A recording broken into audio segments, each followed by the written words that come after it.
Hi everybody, Pastor Don here, and welcome to today's daily video devotional. I hope you're doing well. I had to come outside. You'll have to excuse the roosters crowing and other outside noises. It's just such a beautiful day. So I had my daughter Sophia turns 9 years old in 2 days. Oh, I know it's 2 days because when a child's about to turn 9, they count down the days to their birthday like they're counting down the days till Christmas, right?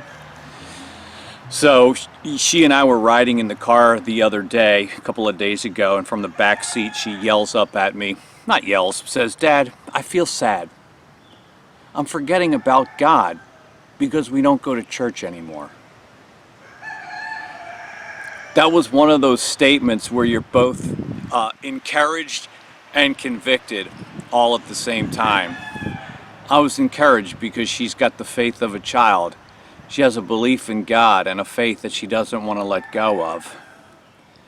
And the desire to be in church and with her people and cultivating her faith. I was so encouraged, and the precious way that children say it. You know, it's just like... It reminds me of what Jesus said about having the faith of a child. And I'll read it to you from Matthew 18, first couple of verses. He said, "At that time the disciples came to Jesus and asked, 'Who is the greatest in the kingdom of heaven?'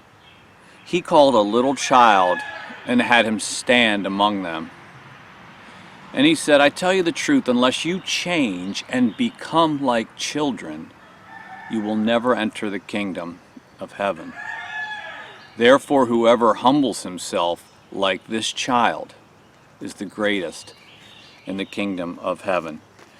So encouraged and convicted at the same time because of her childlike faith and the simplicity of her desire to have God in her life. You know, she wasn't asking the questions like, why is there so much evil and suffering in the world?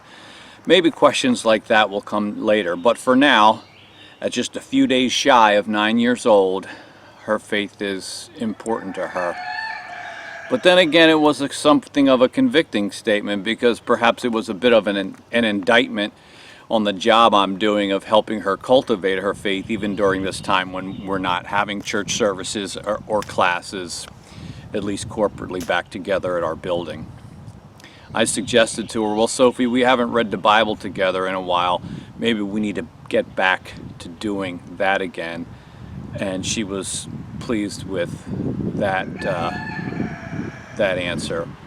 So both encouraging to me to see her faith and a little bit convicting that perhaps I need to do a better job in helping her cultivate it.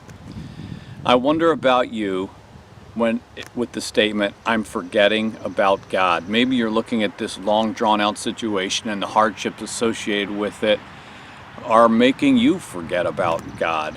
I don't simply mean forgetting about getting away from your Sunday morning routine. That's changed for all of us. But even the strength of your faith in a good and loving God, has it been rocked, altered by the violence that we've seen in recent days, or the injustice, or the prejudice, or the sickness, death, and hardship that's been part of this season? I want to call you back to the childlike faith which Jesus says makes us the greatest in the kingdom. Faith of a child, not wanting to forget God, not wanting to forget that He's good and loving and kind and cares for you. This season for me has surprised me. I felt my own conviction and calling and character really tested during this time in ways that, well, I'll spare you the details, but I've really struggled in some ways that took me by surprise. But like my daughter, I really want to go back to the simplicity of my faith in a good and loving God. Make that my focus and be willing to learn what He's teaching me during this time. So that's my prayer for you as well. And we'll take our cue from a small child who says, "I don't want to forget about God. I want to keep Him in my life." I hope that's true for you too. Thanks for listening today. Sorry about the Roosters. They just went on a tear, didn't they? My goodness. Have a great day, everybody. And I'll see you on the next video. Bye.